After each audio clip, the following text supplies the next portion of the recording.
Assalamualaikum warahmatullahi wabarakatuh. Kenalkan, nama saya Amira dari kelas 7B. Saya akan membacakan pidato berjudul Keutamaan Membaca Al-Quran.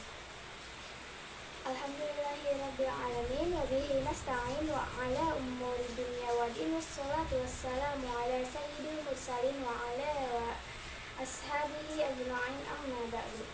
Alhamdulillah, kita ungkapkan sebagai rasa syukur kita kepada Allah Subhanahu wa Ta'ala, karena berkat rahmat, taufik dan hidayahnya kita diberikan kesehatan serta kemampuan untuk berbuat baik, sehingga kita ringan ikhlas melaksanakan kewajiban-kewajiban kita sebagai muslim, juga bisa menjalankan amal-amal kebaikan lainnya sebagai orang Islam yang taat, seperti halnya membaca Al-Quran. Sebagaimana kita ketahui bahwa Al-Quran adalah termasuk mukjizat Nabi kita tercinta, di mana keasliannya akan selalu dijaga oleh Allah Subhanahu wa Ta'ala. Ternyata Al-Quran juga mempunyai banyak keistimewaan dan keajaiban yang terkandung di dalamnya dan tidak terdapat dalam kitab atau buku lainnya. Membaca Al-Quran adalah merupakan ibadah yang memiliki nilai pahala per hurufnya dan mengandung banyak keutamaan.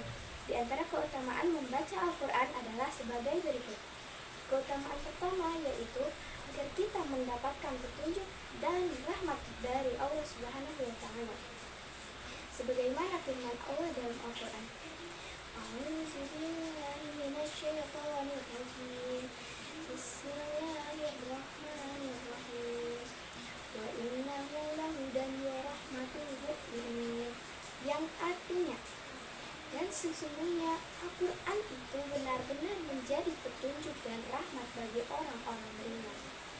Quran Surat An-Naml ayat 77.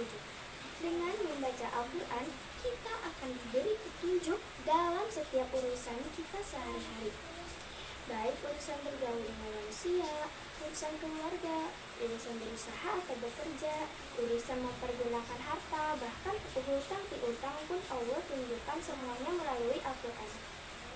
Tinggal kita sendiri saja yang mau atau tidaknya mengambil petunjuk-petunjuk itu.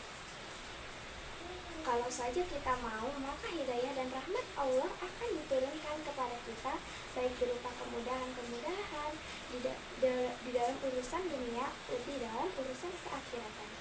Keutamaan kedua itu sebagai penawar atau obat penyembuh. Sebagaimana firman Allah dalam Al-Quran, A'udzubillahi minasyaitonirrajim. Bismillahirrahmanirrahim. Walau ja'alnahu Qur'anan a'jamiyyan laqalu laula fusilat ayatuhu a'jamiyyun wa arabiyyun. Qul huwa lillazina amanu hudan wa shifaa'un ulaika yunadawna min ma'in ma'in. Yang artinya, dan jikalau kami jadikan Al-Quran itu suatu bacaan dalam bahasa selain Arab, tentulah mereka mengatakan, mengapa tidak dijelaskan ayat-ayatnya? Apakah patut Al-Quran dalam bahasa asing, sedang Rasulnya adalah orang Arab? Katakanlah, Al-Quran itu adalah petunjuk dan penawar bagi orang-orang mukmin, sementara orang-orang tidak beriman, pada telinga mereka ada sumbatan. Sedang Al-Quran itu suatu kegelapan bagi mereka. Mereka itu adalah seperti dipanggil dari tempat yang jauh. Quran Surat Fusilat ayat 44.